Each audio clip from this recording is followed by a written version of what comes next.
হ্যাঁ, বেকার।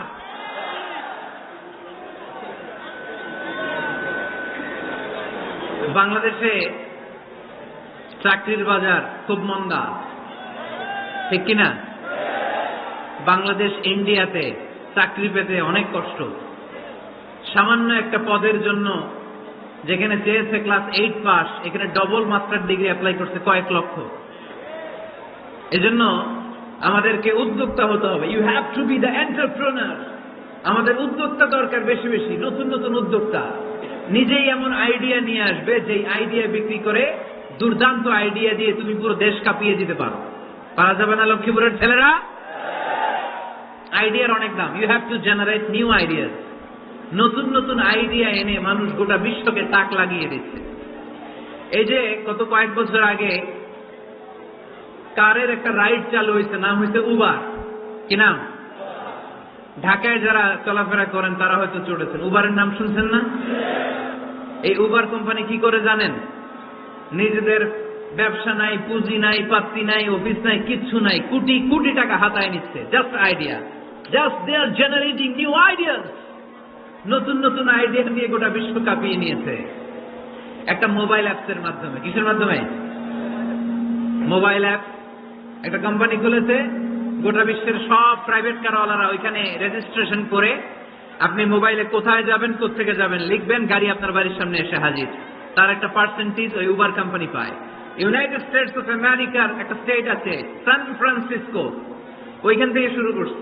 775টা সিটিতে ওদের অপারেশন আছে। বাংলাদেশে ঢাকাতেও আছে। আমি মালয়েশিয়াতে থাকি, ওখানেও আছে, ওখানেও আমরা চড়ি। প্রায় 63টা দেশে ওদের কাজ বাজ আছে। গত বছরে 2018 সালে ওদের প্রফিট ছিল, রেভিনিউ ছিল 11.27 billion US dollar, 11.27 US billion dollar.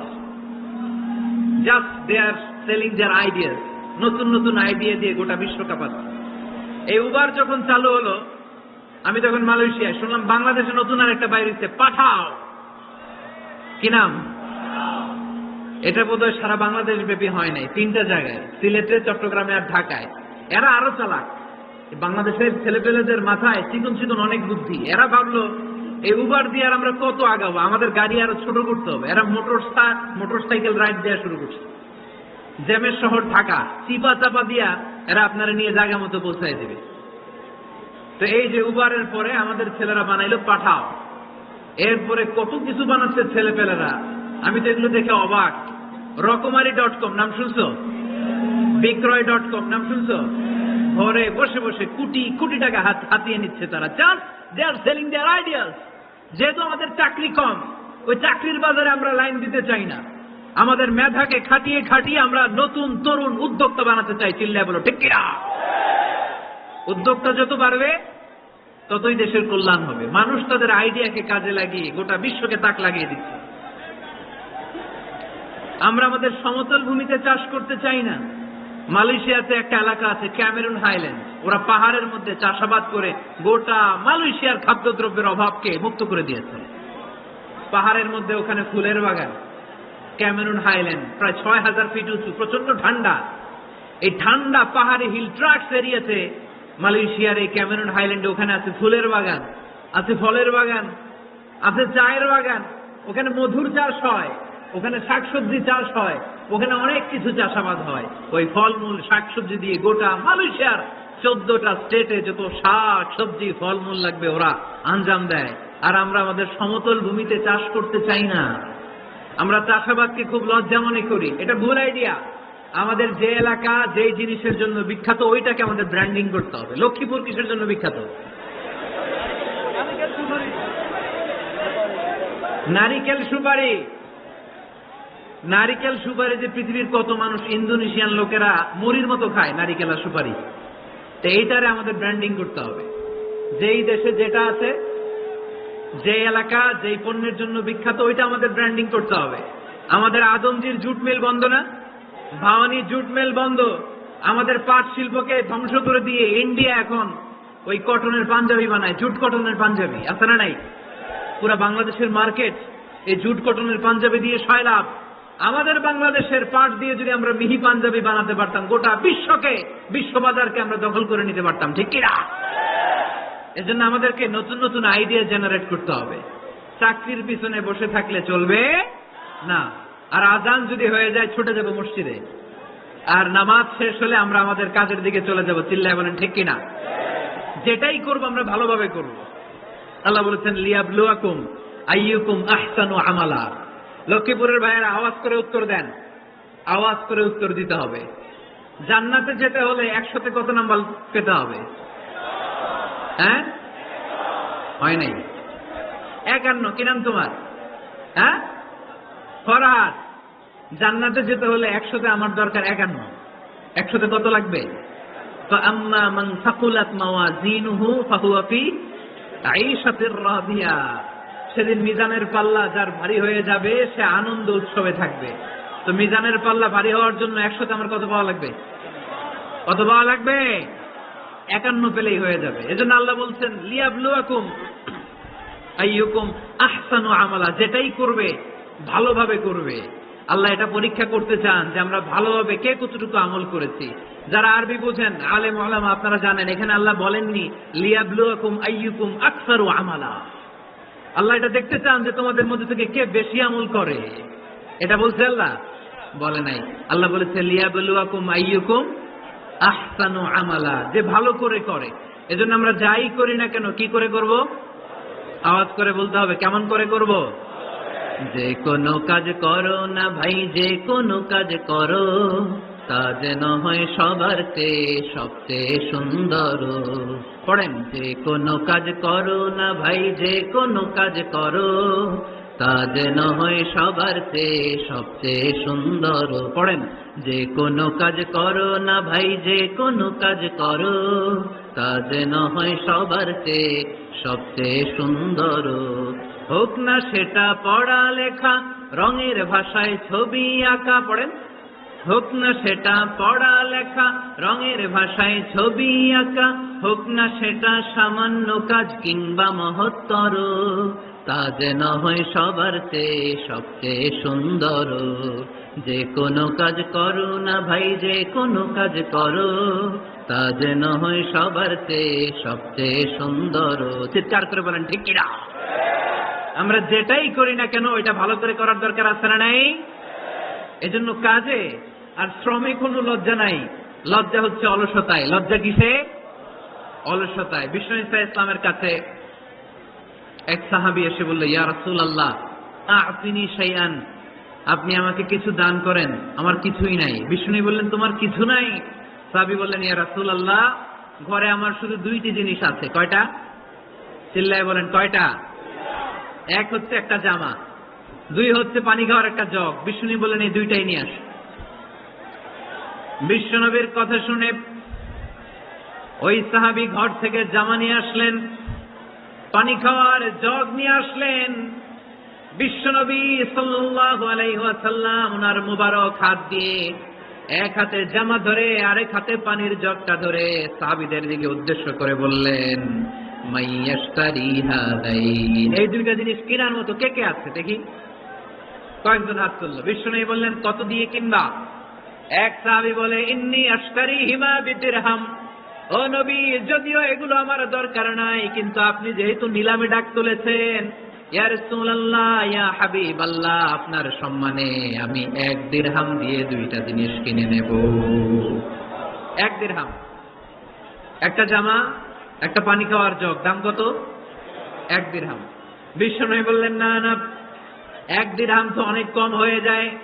মাইয়াজিদু আলা যালিক, এর চেয়ে বেশি দামে কে কিনবা?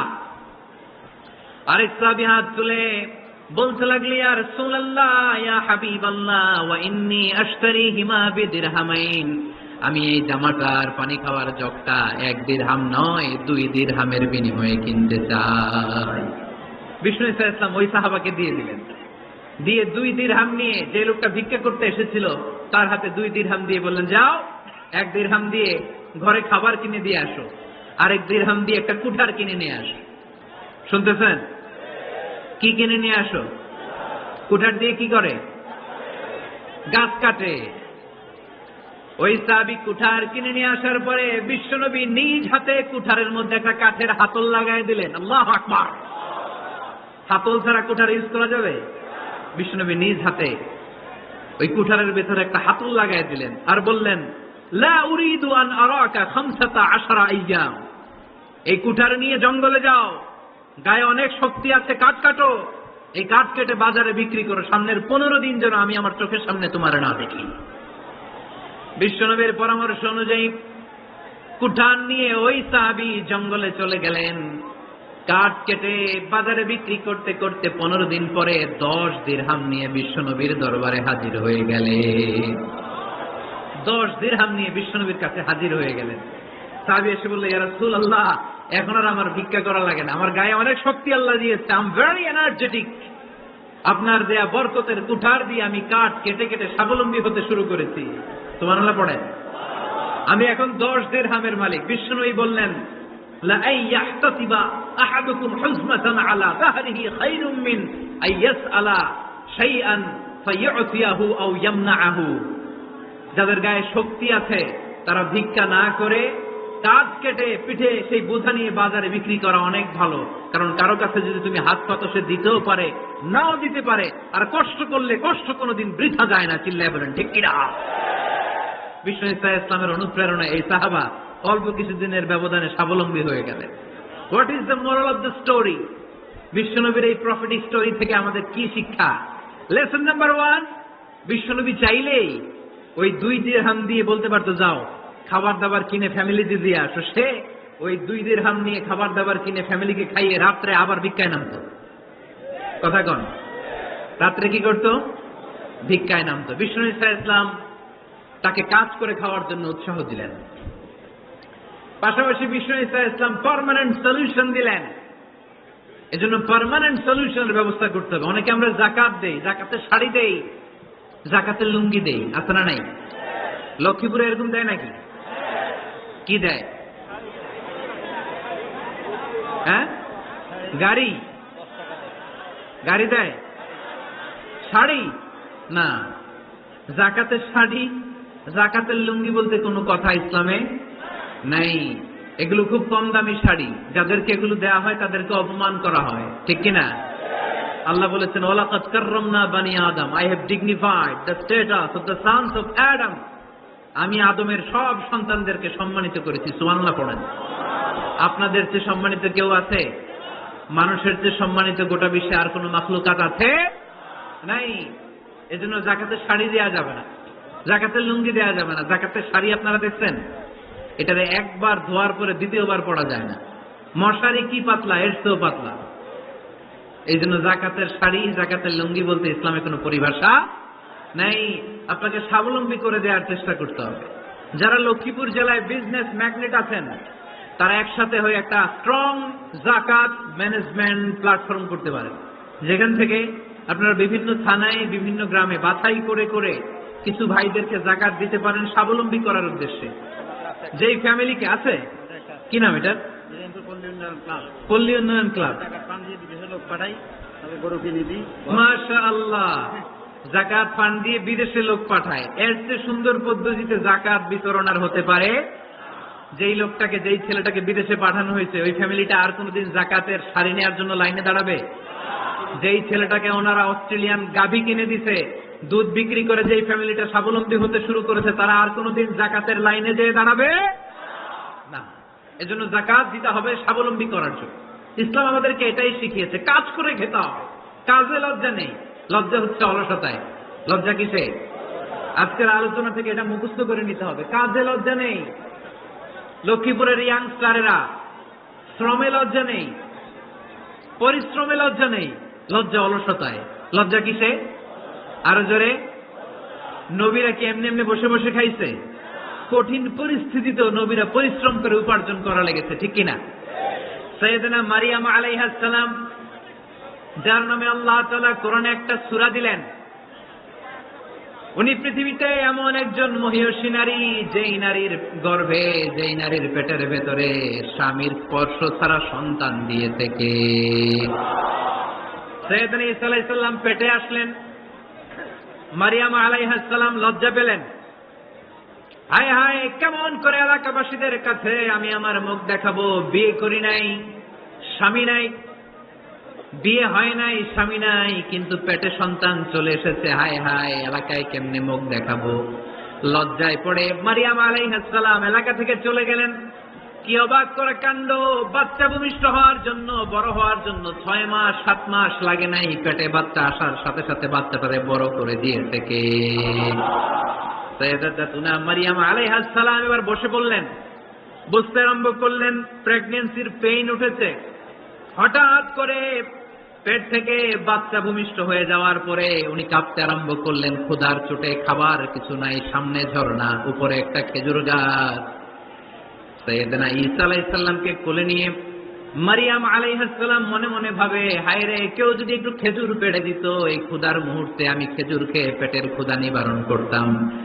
রব্বুল আলামিন মারিয়ামকে উদ্দেশ্য করে আয়াত নাযিল করে দিলেন, ওয়া হুজ্জি ইলাইকি বিজিযিন নাখলাতি তুসাকিত আলাইকি রুতাবান জানিয়া। কোরআন সাক্ষী, হুজ্জি ইলাইকি বিজিযিন নাখলা, এর মানে হচ্ছে মারিয়াম, কেউ পেড়ে দিবে না, একটু কষ্ট করে হাতটা উঁচু করে খেজুরের ডালা ধরে ঝাঁকুনি মারো, টসটসে কাঁচা পাকা খেজুর নিচের দিকে পড়বে, তারপর তুমি তুলে খাবে। সুবহানাল্লাহ পড়ে।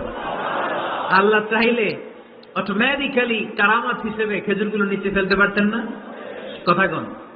খেজুরগুলো অটোমেটিক্যালি নিচের দিকে পড়ছে? পড়ে নাই। আল্লাহ শিক্ষা দিয়েছে, যেই পরিস্থিতিতে থাকো না কেন, তোমাকে শ্রম ব্যয় করে কষ্ট করে তোমার উপার্জন করতে হবে, রিজিকের বন্দোবস্ত করতে হবে। চিল্লায় বলেন ঠিক কিনা? ইসলাম আমাদেরকে এটাই শিখিয়েছে, কাজে লজ্জা নাই। আবার বিশ্বনবী বললেন, ইন খামাতিস সাআ ওয়া ফি ইয়াদি আহাদিকুম ফাসিলাতুন, তোমাদের কারো হাতে যদি একটা চারা বীজ থাকে, সে যদি দেখে কিয়ামত হতে শুরু করেছে, ফাইন ইসতাতা আন ইয়াগরিসাহা ক্বাবলা আন তাকুমাস সাআ ফালইয়াগরিসহা, কারো হাতে একটা চারা বীজ নিয়ত করেছে, চারা বীজটা রোপণ করবে, ইন দ্য মিন টাইম দেখলো কিয়ামত হতে শুরু করেছে, বিশ্বনবী বললেন, যদি তোমার সুযোগ থাকে কিয়ামত হওয়ার আগে চারা বীজটা রোপণ করে দাও। কথা বুঝতে পেরেছেন? আপনার হাতে একটা চারা বীজ, আপনি প্ল্যান করেছেন এই চারা বীজটা রোপণ করবেন, ইন দ্য মিন টাইম দেখলেন কি হওয়া শুরু হয়েছে? ইযা যুলজিলাতিল আরদু জিলজালাহা, দ্য বিগেস্ট আর্থকোয়েক, ভূমিকম্প শুরু হয়েছে, কিয়ামত হয়ে যাবে।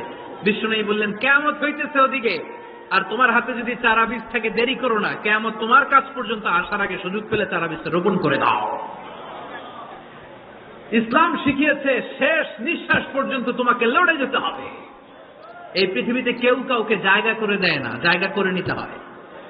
এই পৃথিবীটা, the life is not a bed of roses, এটা ফুল বিছানো কোনো ফুল সজ্জা নয়, এটা কণ্ঠকাকীর্ণ। কেউ আপনার স্পেস করে দিবে না, কেউ আপনাকে সুযোগ করে দিবে না, কেউ আপনার জায়গা করে দিবে না, বরং আপনি জায়গা করে নিলে টাইনা নিচে নামাবে।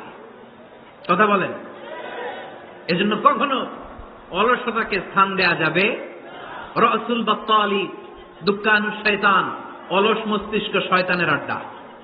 অলস যদি কেউ থাকে, এটাতে টেনে বেঁধে কাজে নামাবেন, পারা যাবে? আলহামদুলিল্লাহ, লক্ষ্মীপুরে এরকম অলস ছেলে পেলে নাই।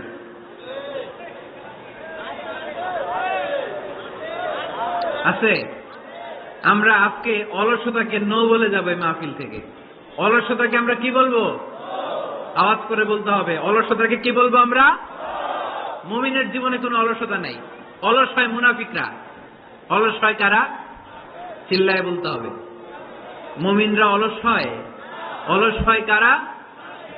এজন্য কোরআনে আল্লাহ একথাও বলে দিলেন, ওয়াইযা কামু ইলাস সালাতি কামু কুসালা ইউরাউনান নাসা ওয়ালা ইয়াযকুরুনাল্লাহা ইল্লা কালিলা। সুবহানাল্লাহ পড়ে। মুনাফিকরা যখন মানুষকে দেখানোর জন্য নামাজে যায়, ওই নামাজে তাদের ইখলাস নাই, ওই নামাজের ভেতরে তাদের কোনো খুশু খুদু নাই, ওই নামাজের ভেতরে আছে শুধু অলসতা। ওই নামাজে কি আছে? কিন্তু আমরা যখন নামাজে যাই, আমাদের অলসতা আছে? আমরা নামাজ পড়লে আমাদের হৃদয়টারে সজীব করে দেয় কে? আমরা ওযু করলে আমাদের মনটাকে চাঙ্গা করে দেয় কে? আমরা মসজিদে ঢুকলে হৃদয়টাকে প্রাণবন্ত করে দেয় কে? মুমিন ওযু করলে চাঙ্গা হয়। বিষ্ণু ইসা ইসলাম বললেন, ইয়াকিদু শাইতানু আলা কাফিয়াতি রাসি আহাদিকুম ইযা নাম। খেয়াল করে শুনবেন লক্ষ্মীপুরের ভাইরা, চমৎকার একটা হাদিস। আমরা যখন ঘুমোতে যাই, শয়তান আমাদের প্রত্যেকের মাথার পিছনে 3টা অলসতার গিট মারে। কয়টা? আওয়াজ করে বলেন। 3টা অলসতার গিট মারে। ইয়াকিদু শাইতানু আলা কাফিয়াতি রাসি আহাদিকুম সালাসা উকাদ। 3টা গিট মারে যখন আমরা ঘুমোতে যাই। অলসতার 3টা গিট মেরে আমাদের কানের সামনে এসে ফিসফিস করে মন্ত্র পড়তে থাকে, আলাইসা লাইলুন তাওয়িলুন ফারকুদ, আলাইসা লাইলুন তাওয়িলুন ফারকুদ। বিশাল লম্বা রাত, ঘুমাও। অনেক সময় আছে, ঘুমাও। রাত 5টা বেজে যাচ্ছে, তাহাজ্জুদের সময় শেষ হয়ে যাচ্ছে, তখনও শয়তান বলে রাত অনেক লম্বা, ঘুমাও। ফজরের সময় পার হয়ে যাচ্ছে, সূর্য উঠে যাচ্ছে, শয়তান বলে আলাইসা লাইলুন তাওয়িলুন ফারকুদ, এখনো অনেক সময় আছে, লম্বা লম্বা লম্বা চৌড়া রাত পড়ে আছে, তুমি ঘুমাও। বিশ্বনবী বললেন ফাইন ইস্তাইকাযা ওয়া যাকারাল্লাহ ইনহাল্লাত উকদা। আমার উম্মতের কেউ যখন ঘুম থেকে জেগে ঘুম থেকে ওঠার দোয়া পড়া শুরু করে দেয়, অলসতার প্রথম গিটটা সাথে সাথে খুলে দেয় কে? আপনি ঘুম থেকে উঠেই যখন ঘুম থেকে ওঠার দোয়া পড়বেন, আপনার অলসতার প্রথম গিট খুলে দেয় কে? ঘুম থেকে ওঠার দোয়াটা কি? আলহামদুলিল্লাহিল্লাযী আহইয়ানা বা'দামা আমাতানা ওয়া ইলাইহিন নুশুর। প্রশংসা সে আল্লাহ, যে আল্লাহ আমাদেরকে লম্বা একটা ঘুম শেষে, মৃত্যু শেষে আমাদেরকে ঘুম থেকে উঠালেন। এই দোয়াটা পড়ার সাথে সাথে শয়তান যে 3টা গিট মারছে, ওই 3টার একটা খুলে দেয় কে? ফাইন তাওয়াদ্দা ইনহাল্লাত উকদা। ঘুম থেকে জেগে ঘুমের দোয়া পড়ার পরে যখন কেউ ওযু করে ফেলে, অলসতার দ্বিতীয় গিটটাও খুলে দেয় কে? ওযু করার পরে ফাইন সাল্লাত ইনহাল্লাত উকদা। নামাজের মুসল্লায় দাঁড়িয়ে যখন নামাজ শুরু করে দেয়, অলসতার 3 নাম্বার গিটটাও খুলে দেয় কে? 3টা গিট যখন খুলে দেয়, বিষ্ণু সাল্লাল্লাহু আলাইহি ওয়াসাল্লাম বললেন ফাআসবাহা নাশীতাল কলব।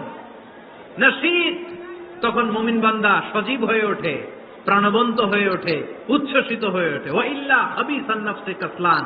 আর যদি ঘুমিয়ে থাকে, 3টা গিট তার মাথার পেছনে শয়তানের অলসতার লেগে থাকে, তাহলে তার দিনটা শুরু হয় অলসতা দিয়ে, আর সে হয় অলসতার রাজা। চিল্লা এখন ঠিক কিনা?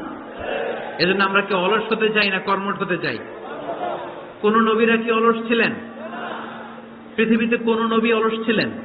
সব নবী কর্মঠ ছিলেন। বিষ্ণু ইসলাম বললেন মা বাআসাল্লাহু নাবিয়্যান ইল্লা রাআল গানাম। এই পৃথিবীতে এমন কোন নবী নাই যেই নবী বকরি চড়ায় নাই। কি চড়ায় নাই? বকরিরে আপনারা লক্ষ্মীপুরের ভাষায় কি বলেন? কি বলেন? ছাগল। তো পৃথিবীতে এমন কোন নবী নাই যেই নবী কি চড়ায় নাই? ছাগল চড়ায় নাই। সাহাবারা বললেন ইয়া রাসূলুল্লাহ আনতা কাযালিক, আপনিও ছাগল চড়াইছেন? বিষ্ণু সাল্লাল্লাহু আলাইহি ওয়াসাল্লাম বললেন না, আমিও ছাগল চড়িয়েছি। ওয়া ইন্নী আরআহা আলা কারারিতি আহলি মক্কা। আমি তো মক্কাবাসীদের অল্প কিছু পয়সার বিনিময়ে তাদের ছাগলগুলোকে চড়িয়ে দিতাম। সুবহানাল্লাহ পড়বেন না? বিষ্ণু সাল্লাল্লাহু আলাইহি ওয়াসাল্লাম ছাগল চড়াতেন। ছাগল চড়ানো সহজ কাজ না কঠিন কাজ? কেন কঠিন এটা? হ্যাঁ, টেরা খুঁটি মারে। হ্যাঁ, কি করে? বসে থাকতে হয়। তো ছাগল যারা পালে তারা জানে ছাগল পালা কত কষ্ট। ওরা ডানে টান দিলেও কই যায়, রশি ধরে বায়ে টান দিলে কই যায়, সামনে টানলে কই যায়, পিছনে টানলে কই যায়। সারা সপ্তাহ আপনি সময় পান না এটার গোসল করাবেন। ভাবলেন আজকে জুমার দিন আমিও গোসল করি, এটারও গোসল করাই। এটারে আপনি পুকুর ঘাটে নিবেন, টান দিচ্ছেন, ওর বাপের কিরা, ও 1 ইঞ্চিও সামনে যাবে না। ঠিক কি না? এই টেরা প্রাণী আল্লাহর কি কি মহিমা। আল্লাহ তাআলা পৃথিবীর সবচেয়ে শ্রেষ্ঠতম মানুষদেরকে ছাগল চড়িয়ে ছেড়েছেন। ঠিক কি না? মা বাআসাল্লাহু নাবিয়্যান ইল্লা রাআল গানাম। এই পৃথিবীতে এমন কোন নবী ছিল না যে নবীরা ছাগল চড়ায় নাই। আল্লাহ বুঝাতে চাইলেন ছাগল চড়ানো অনেক কষ্টের কাজ, অনেক ধৈর্যের প্রয়োজন। এখন নবীরা তোমরা ছাগল চড়াও, কিছুদিন পর ছাগলের চেয়েও টেরা জাতি মানুষ চড়াইতে হবে। মানুষের মধ্যেও টেরা আছে না নাই? ভালো বললে ভালোটা বুঝবে না, ডানে যেতে গেলে বায়ে যায়, বায়ে যেতে বললে ডাইনে যায়, এরকম আছে না নাই? সম্মানিত ভাইয়েরা, সমস্ত আম্বিয়া আলাইহিমুস সালাম ওনারা কর্মঠ ছিলেন। সাইয়েদনা আদম আলাইহিস সালাম নিজ হাতে চারা গাছ রোপণ করে চাষাবাদের কাজ করেছেন। সুবহানাল্লাহ পড়েন। সাইয়েদনা ইব্রাহিম আলাইহিস সালাম চাষাবাদের কাজ করেছেন। সাইয়েদনা দাউদ আলাইহিস সালাম নিজ হাতে যুদ্ধের জন্য যে পোশাক পরতে হয়, যেটা পরলে গায়ের মধ্যে ছুরি মারলেও ঢুকে না, ওই শিরস্ত্রাণ বানিয়েছেন, নিজ হাতে তলোয়ার বানিয়েছেন। সুবহানাল্লাহ পড়েন। সাইয়েদনা মূসা আলাইহিস সালাম ছাগল চড়িয়েছেন। সাইয়েদনা মূসা আলাইহিস সালামের মেজাজ নরম না গরম? নবীদের মধ্যে সবচেয়ে বেশি মেজাজওয়ালা নবী ছিলেন মূসা আলাইহিস সালাম। উনিও 8 থেকে 10 বছর সাইয়েদনা শুআয়ব আলাইহিস সালামের এরিয়াতে ছাগল চড়িয়েছেন। চিল্লায়ে বলেন সুবহানাল্লাহ। এজন্য নবীরা যেহেতু কাজ করেছেন, কর্মঠ ছিলেন, আমরাও কর্মঠ হব, ঠিক কিনা? সাহাবারাও কর্মঠ ছিলেন, বিশ্বনবীর সাহাবারাও ব্যবসা করতেন। সাইয়েদনা আবু বকরের বিশাল ব্যবসা প্রতিষ্ঠান ছিল। সুবহানাল্লাহ পড়েন। আপনারা হজ উমরা করেছেন কে কে দেখি? করছেন? মাশাআল্লাহ। যারা করে নাই আল্লাহ তাদেরকে আল্লাহর ঘর জিয়ারতের তুমি নসিব করো। বিশ্বনবীর মাকবরার সামনে দাঁড়িয়ে আমরা যেন সালাম পেশ করতে পারি, তুমি নসিব করো। বাইতুল্লাহ শরীফে এবং মসজিদ নববীতে আমরা যেন সালাত আদায় করতে পারি, আল্লাহ তুমি নসিব করো। সাইয়েদনা আবু বকর রাদিয়াল্লাহু তাআলা আনহুর ব্যবসা প্রতিষ্ঠান ছিল মক্কার কাবা ঘরের পাশেই। ওনার ব্যবসা প্রতিষ্ঠানগুলো যেখানে ছিল ঠিক ওইখানে সৌদি সরকার এখন শপিং মল বানিয়ে দিয়েছে, মাসজিদ আবু বকর। মক্কা শহরের যেখানে বহিরাগতরা এসে ওখানে ছাগল, ওখানে ঘোড়া, উট এগুলো রাখতো, আস্তাবল রাখতো, ঘোড়া আর উট যেখানে রাখা হতো ঠিক ওই জায়গায় সৌদি সরকার ওটার পার্কিং লট বানাই দিচ্ছে। মানে যেখানে আগে সাহাবাদের ব্যবসার জায়গা, ওইখানে বর্তমানে শপিং মল। যেখানে আগের সময়কাল সাহাবারা উট আর ঘোড়া রেখে বাঁধত, ওইখানে এখন গাড়ি ঘোড়া রাখার ব্যবস্থা করা হয়েছে।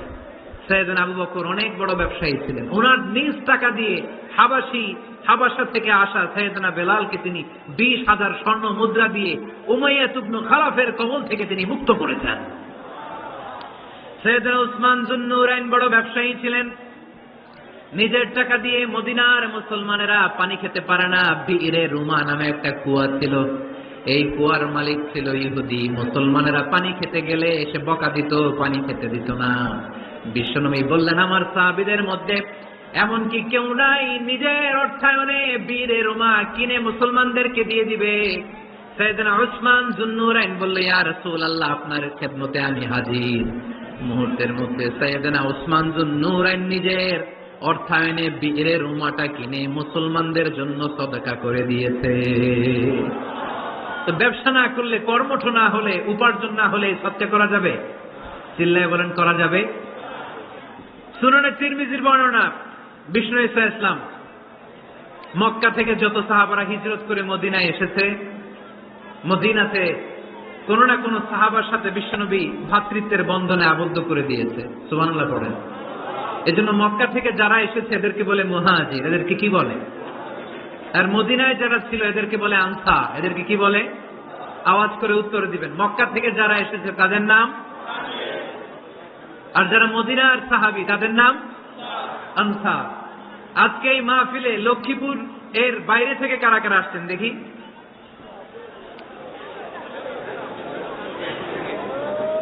মাশাআল্লাহ, মাশাআল্লাহ, অনেক আসছে। আল্লাহ ভাইদেরকে তুমি কবুল করো, হাত নামান। এই যে লক্ষ্মীপুরের বাইরে থেকে যে ভাইরা আসছে তারা লক্ষ্মীপুরের মেহমান, ঠিক কিনা? মক্কা থেকে হিজরত করে যে সমস্ত সাহাবারা এসেছিল তারা ছিল মদিনার মেহমান। বিশ্বনবী এক এক মক্কার সাহাবীকে মদিনার এক এক সাহাবীর সাথে ভ্রাতৃত্বের বন্ধনে আবদ্ধ করে দিলেন। আব্দুর রহমান ইবনে আউফ রাদিয়াল্লাহু তাআলা আনহু, ওনার সাথে ভ্রাতৃত্বের বন্ধনে যে সাহাবীকে বিশ্বনবী আবদ্ধ করে দিলেন ওনার নাম হচ্ছে সাআদ ইবনে রাবিয়া। কি নাম? মদিনার অনেক বড় ব্যবসায়ী। বিশ্বনবী বললেন, ও আব্দুর রহমান ইবনে আউফ, সম্পদ ছেড়ে দিয়ে, পরিবার ছেড়ে দিয়ে, স্থাবর অস্থাবর সব ছেড়ে দিয়ে আল্লাহ রাসূলের ভালোবাসায় মক্কা থেকে মদিনায় এসেছো। মদিনায় তোমার চিন্তা নাই, সাদ ইবনে রবিকে আমি তোমার ভাই বানিয়ে দিলাম। সাদ ইবনে রবি তোমার আপন ভাইয়ের মতো। সাদ ইবনে রবি বলল, আব্দুর রহমান, জীবনে তোমারে কোনোদিন দেখি নাই, তোমারে আমি চিনি না, তোমার নাম শুনি নাই, কিন্তু বিশ্বনবী তো তোমার দায়িত্ব আমাকে দিয়েছে। আমার যে বড় ধনী এই মদিনার মধ্যে দ্বিতীয় কেউ নাই। আজ থেকে তুমি আমার ভাই, আজ থেকে তুমি আমার কি? আল্লাহ আমাকে যত সম্পত্তি দান করেছে তার অর্ধেক সম্পত্তি আমি তোমার নামে দিয়ে দিলাম। ও আব্দুর রহমান ইবনে আউফ, শুধু তাই নয়, রব্বুল আলামিন আমাকে দুইজন স্ত্রী দিয়েছে। কয়জন? তুমি দেখো আমার কোন স্ত্রীকে তোমার বেশি ভালো লাগে, যার নাম তুমি বলবে সাথে সাথে আমি তারে তালাক দিয়ে দিব, তার ইদ্যত পালন শেষে তুমি তাকে বিয়ে করে তোমার সাথে নিয়ে যাবা। সুবহানাল্লাহ। কারণ বিশ্বনবী তোমার দায়িত্ব আমার কাছে দিয়েছে, তুমি আমার ভাই, আমি মদিনার সবচেয়ে বড় ধনী, আমার অর্ধেক সম্পদ আমি তোমারে দিয়ে দিব, আমার দুই স্ত্রীর এক স্ত্রীকে তোমারে দিয়ে দিব। সাইয়েদনা আব্দুর রহমান ইবনে আউফ এই কথা শুনে অবাক হলেন। অবাক হয়ে উনিও এক অবাক কথা বললেন।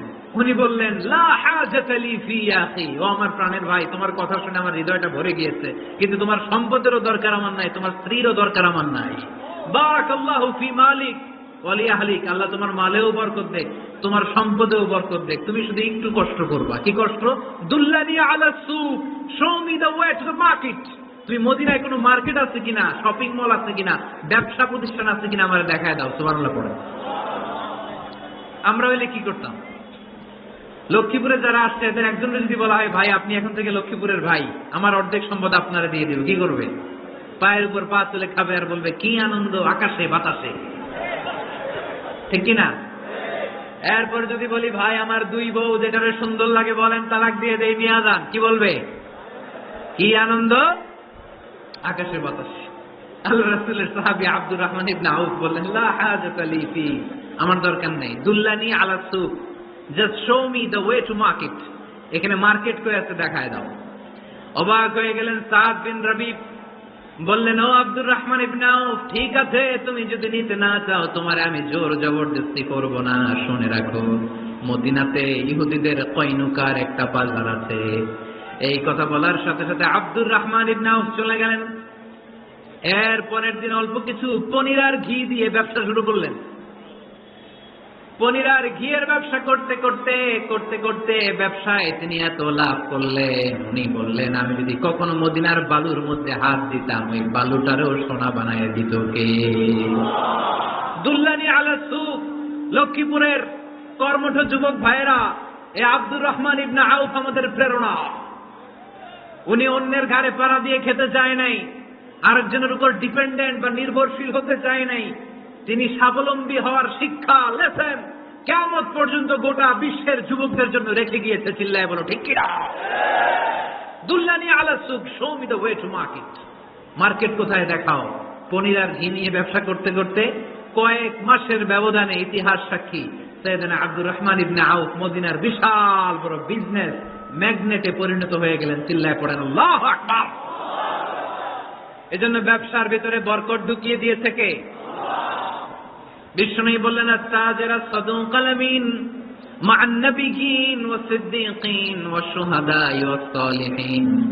আমানতদার ব্যবসায়ী তারা সাধারণ কোনো মানুষ নয়, কিয়ামতের দিন নবীদের সাথে হাসর হয়ে যাবে।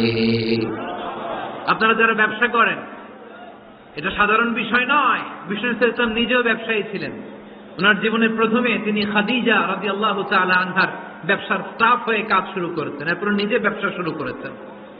এরপরে খাদিজাতুল কুবরা রাদিয়াল্লাহু তাআলা আনহা সব সম্পত্তি বিয়ের পরে বিশ্বনবীর পায়ের সামনে ঢেলে দিয়েছেন।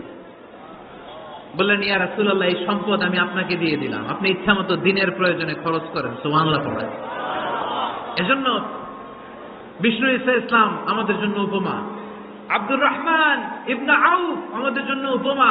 যারা ব্যবসা করেন তারা বিষ্ণু ইসলামের সুন্নাহ পালন করছেন। আত-তাজির আস-সাদুক আল আমিন, বিষ্ণু বললেন সত্যবাদী আমানতদার ব্যবসায়ী, যে ব্যবসা করতে যে মিথ্যা কথা বলে না। অনেক ব্যবসায়ীরা আছে পণ্য চালানোর জন্য মিথ্যা কথা বলে আর কসম কাটে, আসনা নাই। আহা, এমনটা করা যাবে? সকালবেলা স্ত্রীরে বলে, এই গরুগুলা বিক্রি করবো, তুই একটা দাম কত কমো? স্ত্রীরে শিখাই দিচ্ছে, এই গরুর দাম তুই 40,000। তো বউ বলে, ঠিক আছে, দাম কইলাম 40,000। তো এরপরে বাজারে যখন গরু বিক্রি করতে যায়, একজন যখন বলে যে ভাই এটা 30,000 টাকা দিয়ে কিনবো, ভাই আল্লাহর কসম সকালে একজন 40,000 দাম কইছে, আমি দেই নাই। আছে না নাই? কৌশল করে বউরে শিখাইতে সকালে, তুই দাম কর 40,000। তো বাজারে যে সকালে একজন দাম করছে, দাম করে কইছে 40,000 দেই নাই, আপনার 30,000 কেমনে দেই? এরকম ডাকাইতে আছে না নাই? আলহামদুলিল্লাহ লক্ষ্মীপুরে এরকম লোকজন নাই। আরে নাই, আমি কই নাই, এরা কই আছে। লক্ষ্মীপুরের মানুষ খুব ধার্মিক আমি জানি। লক্ষ্মীপুর, নোয়াখালী, ফেনী এই বেল্টের লোকজন খুব আল্লাহওয়ালা। এদের মধ্যে আল্লাহওয়ালার সংখ্যা বেশি, এখানে আলেম ওলামা বেশি, এখানে মসজিদ মাদ্রাসা বেশি। এই জন্য এই জেলাগুলোতে আল্লাহর রহমতও বেশি। আল্লাহ তুমি এই জেলার ছেলেবেলাদেরকে, এই জেলার লোকদেরকে তুমি কবুল করো, মা বোনদেরকে তুমি কবুল করো। সম্মানিত ভাইয়েরা, এজন্য আজকের মাহফিল থেকে আমরা যেটা শিখলাম সেটা হচ্ছে পরিশ্রমে কোনো লজ্জা আছে? আমরা কাজ করে খাবো, ঠিক কিনা? Never under estimate any job. যুবক ভাইয়েরা, লক্ষ্মীপুরের যুবক ছেলেরা শুনতেছ? এরকম আওয়াজ করতে হবে, কান খাড়া করে শোনো। Never under estimate any job. কোন চাকরিকে ছোট করে দেখা যাবে, whether it's small or big, you don't care. এটাতে কেয়ার করা যাবে না। ছোট্ট চাকরি পাইলে ঢুকে যাবা, বড় অফার আসলে পরে ঢুকবা। এটা ছোট কাজ, এটা হোটেলের ওয়েটার, এটা ছোট্ট স্টাফ, এটা কেরানি না। কাজ কাজই, কাজের মধ্যে কোনো ছোট বড় নাই। খেটে খাওয়া মানুষকে বিশ্বনবী অনেক সম্মান করতেন।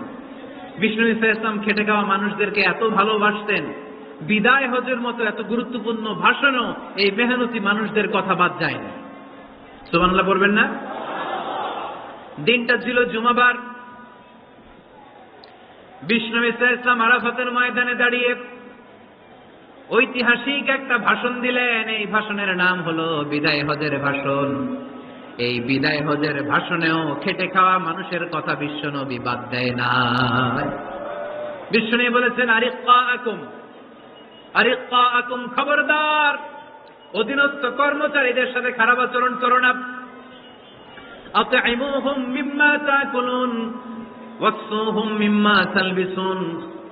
খবরদার, মনে রেখো, তোমরা যা খাবে তোমাদের অধীনস্থ কর্মচারীদেরও তা খাওয়াবে, তোমরা যা পড়বে তাদেরও তা পড়াবে। বিশ্বনবী শেষ নিঃশ্বাস ত্যাগ করে যাওয়ার আগে যেই কয়েকটা কথা বলেছিলেন তার মধ্যে মেহনতি মানুষদের জন্য কথা আছে না নাই? বিষ্ণু ইসলাম যখন শেষ নিঃশ্বাস ত্যাগ করবেন তিনি বলেছিলেন, আসসালাত আসসালাত, উম্মতেরা নামাজ নামাজ, নামাজ ছেড়ে দিও না, নামাজ তরক করো না, নামাজ কাজা করো না। আর বলেছিলেন, ওমা মালাকাত আইমানুকুম, অধীনস্থ কর্মচারীদের সাথে খবরদার খারাপ আচরণ করো না।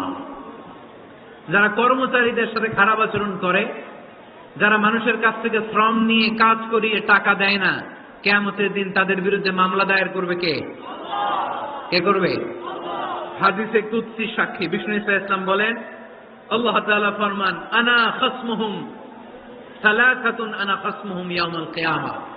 তিন শ্রেণীর ব্যক্তির বিরুদ্ধে আল্লাহ বলেন, আমি নিজেই কিয়ামতের দিন মামলা দায়ের করব।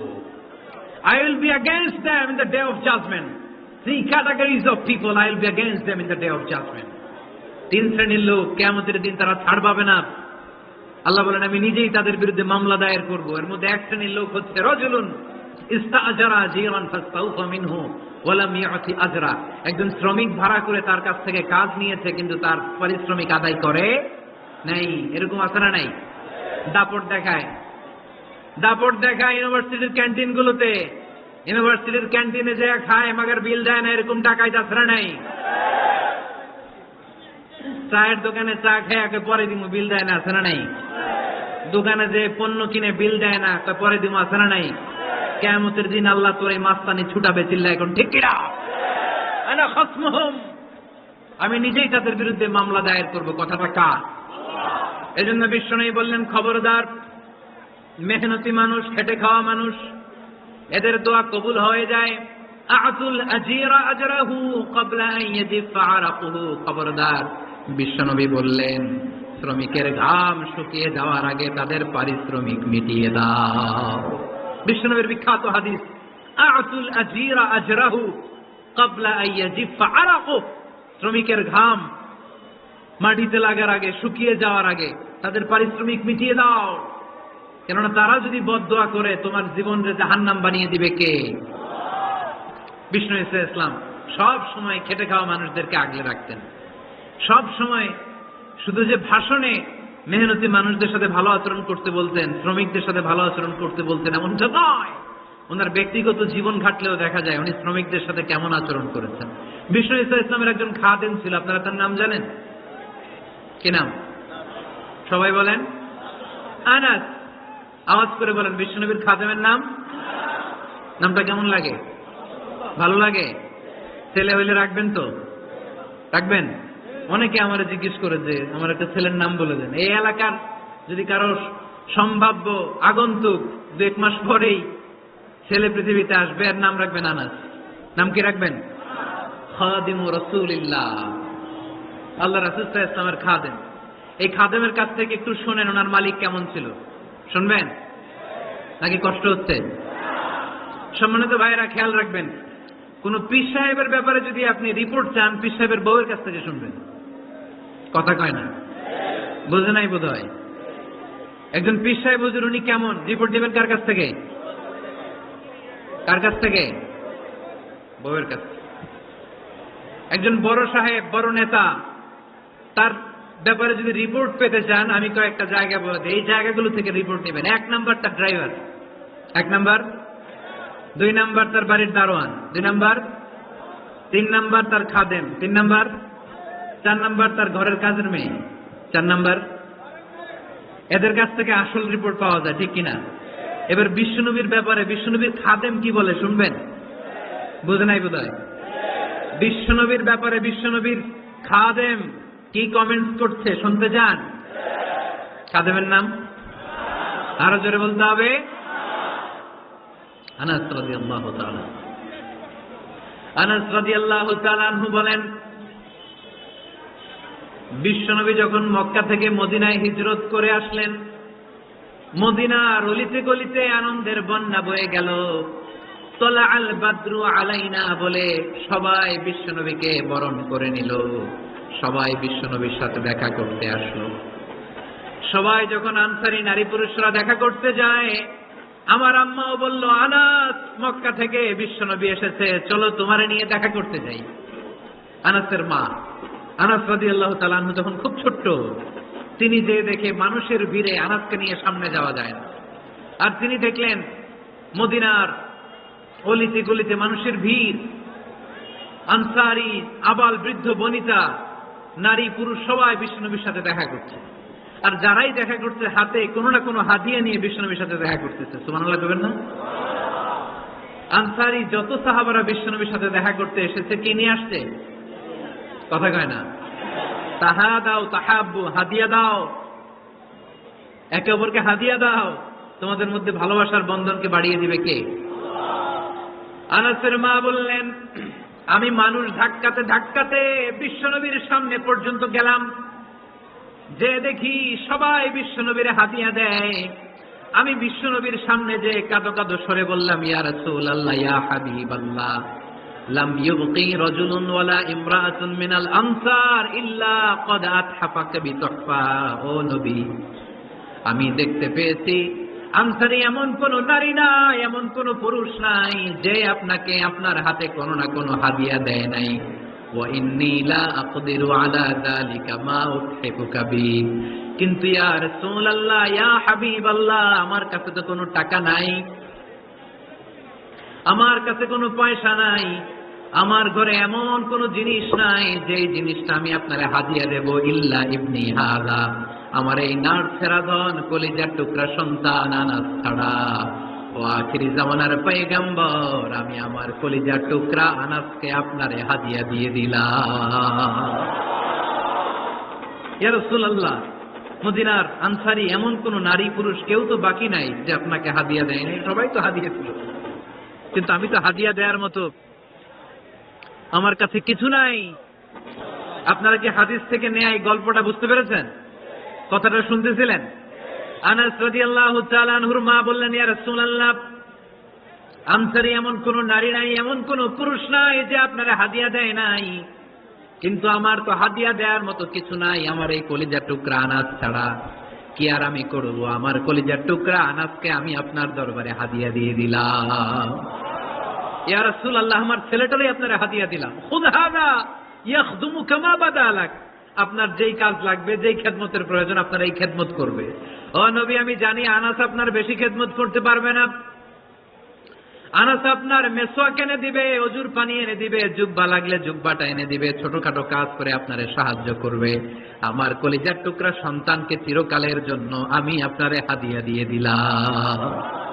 আনাস রাদিয়াল্লাহু তাআলা আনহু বর্ণনা করছেন, আমি দাঁড়িয়ে দাঁড়িয়ে শুনছি আমার আম্মা বলছে আমি নাকি বিশ্বনবীর জন্য হাদিয়া। সুবহানাল্লাহ পড়েন। এবার খেদমত শুরু করলো সাইয়েদনা আনাস। ছোট্ট মানুষ কি আর করবে, কতটুকু খেদমত আর করতে পারবে? বিশ্বনবীর মেসওয়াকটা এনে দেয়। সুবহানাল্লাহ পড়েন। বিশ্বনবীর আতরের শিশিটা এনে দেয়, বিশ্বনবীর জাইতুনের তেলের বোতলটা আগিয়ে দেয়, বিশ্বনবীর জামাটা প্রয়োজনে বিশ্বনবীর হাতে এনে দেয়। সাইয়েদনা আনাস বলেন, আমি 1 বছর নয়, 2 বছর নয়, 5 বছর নয়, 7 বছর নয়, 10 বছর বিশ্বনবীর খেদমত করেছি। ফামা দারাবানি, 10 বছরে একদিনও তিনি আমারে মারে নাই। সুবহানাল্লাহ। একদিন আমার গায়ে হাত তোলে নাই। হাত তোলা তো দূরের কথা, ওয়ালা সাব্বানি, কোনদিন গালি দেয় নাই। ওয়ালা আবাসা আলা ওয়াজহি, কখনো বিরক্তি সুরে ভ্রু কুঁচকে আমার দিকে বিশ্বনবী কোনদিন তাকায় নাই। সুবহানাল্লাহ পড়ে। কোনদিন আমার গায়ে হাত তোলে নাই। আরে হাত তোলা তো দূরের কথা, আমাকে ধমকি পর্যন্ত দেয় নাই। ধমকি দেয়া তো দূরের কথা, আমরা অনেক সময় বিরক্ত হয়ে ভ্রু কুঁচকাই না। এরকম বিরক্তি হলে আমরা কারোর প্রতি বিরক্ত হলে কি হয়? কপাল ভ্রু কুঁচকে ওঠে, ঠিক কিনা? সাইয়েদনা আনাস বললেন কোনদিন মারে নাই। খাদেম বলতেছে, খাদেম, বড় সাহেবের রিপোর্ট কার থেকে নিতে হয়? হয় খাদেম, নয় দারোয়ান, নয় ঘরের কাজের মেয়ে, তা না হলে ড্রাইভার। বিশ্বনবীর খাদেম বিশ্বনবীর ব্যাপারে কি কমেন্ট করছে? মা সাব্বানি ওয়ালা দারাবানি ওয়ালা আবাসা ফি ওয়াজহি। এই 10 বছরের খেদমতের জিন্দেগিতে কোনোদিন বিশ্বনবী আমারে মারে নাই, গায়ে হাত তোলে নাই। আরে হাত তোলা তো দূরের কথা, একটা ধমকও দেয় নাই। আরে ধমক দেয়া তো দূরের কথা, বিরক্তির সুরে ভ্রু কুঁচকে আমার দিকে কখনো তিনি তাকায় নাই। চিল্লায় বলো সুবহানাল্লাহ। আর আজকে মাইক পেলে মানবাধিকারের কর্মী কি সুন্দর কথা বলে, উইমেন রাইটস এর কথা বলে, শিশু শ্রম নিয়ে কথা বলে, আর বাড়িতে কাজের মেয়ের গায়ের মধ্যে খুন্তি, গরম খুন্তি পিঠের মধ্যে লাগিয়ে পিঠ ঝলসিয়ে দেয়। এরকম আছে না নাই? পত্রপত্রিকায় প্রায় দেখা যায় যে কাজের মেয়েদেরকে কি অত্যাচার করে। খুন্তি গরম করে করে চামড়ার মধ্যে লাগিয়ে স্কিন ঝলসে ফেলেছে, গ্রিলের মধ্যে বেঁধে রেখেছে, সময় মতো খাবার দেয় নাই, পিটিয়ে মাথার চুল কামিয়ে মাথা নেড়া করে দিয়েছে। এরকম আছে না নাই? এরা মানবাধিকারের ঠিকাদার, এরা মানবাধিকারের কথা বলে। আর বিশ্বনবী ইসলামের খাদেম বিশ্বনবীর ব্যাপারে বলেছে কোনদিন মায়ের তো দূরের কথা, হাত তোলা তো দূরের কথা, আরে ধমক দেওয়া তো দূরের কথা, বিরক্তির চেহারা নিয়েও কোনদিন বিশ্বনবী আমার দিকে তাকায় নাই। চিল্লায় পড়েন সুবহানাল্লাহ। বিশ্বনবী একবার সাইয়েদনা আনাস রাদিয়াল্লাহু তাআলা আনহুকে একটা ছোট্ট জিনিস আনতে পাঠালেন। সাইয়েদনা আনাস রাদিয়াল্লাহু তাআলা আনহু জিনিসটা আনতে যে মদিনার অলিতে গলিতে বাচ্চাদের খেলা দেখে জিনিস আনতে ভুলে খেলায় দাঁড়িয়ে গেলেন। ছোট মানুষ, ছোট একটা বাচ্চা যদি আমার সাথে নেই, সে কি আমার প্রয়োজন বুঝবে? আমার সেন্টিমেন্ট যেরকম বাচ্চাকে ওটা টের পাবে। ছোট্ট আনাসকে বললেন আমার জুব্বা নিয়ে আসো। বিষ্ণু ইসলাম শাম দেশের জুব্বা পড়তো, বলতেন জুব্বা নিয়ে এসো। জুব্বা আনতে যখন বেরোলেন আনাস রাদিয়াল্লাহু তাআলা আনহু, দেখলেন মদিনার অলিতে গলিতে বাচ্চারা কুতকুত খেলে। কি খেলে? আপনারা খেলেন? তো এই